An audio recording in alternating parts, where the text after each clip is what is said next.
Hola, soy Cristina Lebot. Soy la creadora y fundadora de cristinalebot.com.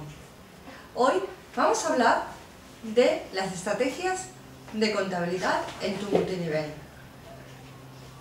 ¿Por qué? Porque seguro que has escuchado en internet internautas que han ganado un millón de dólares en 24 horas. Y dices, ¿cómo es posible? Porque realmente lo que tienes que hacer es diferenciar entre las ventas y las ganancias anuales. Esta persona seguro que ha tenido unos gastos para obtener esos resultados.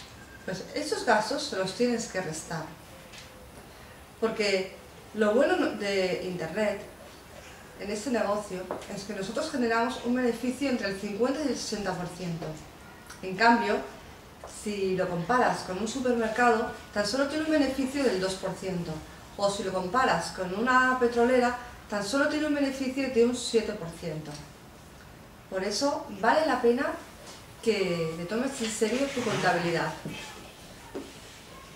Para ello, cuando estás empezando, no tienes dinero. Entonces, ¿qué tienes que hacer?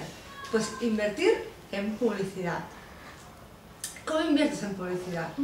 La publicidad, ¿vale? Tienes que coger y enfocarla en realmente los productos que más beneficios te pueden dar.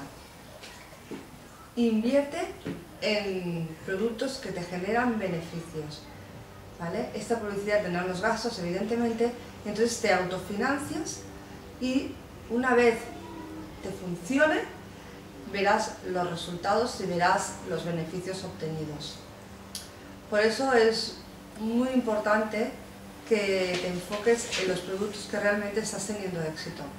No te enfoques en una idea mágica o una idea extraordinaria porque te hace mucha ilusión. No, con eso no vas a lograr beneficios.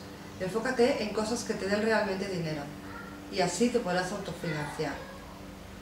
Para ello, tienes que tener una buena estrategia en tu contabilidad. Bueno, no tengo nada más que decirte y si quieres dejarme un comentario o alguna llamada de teléfono, pues aquí te espero.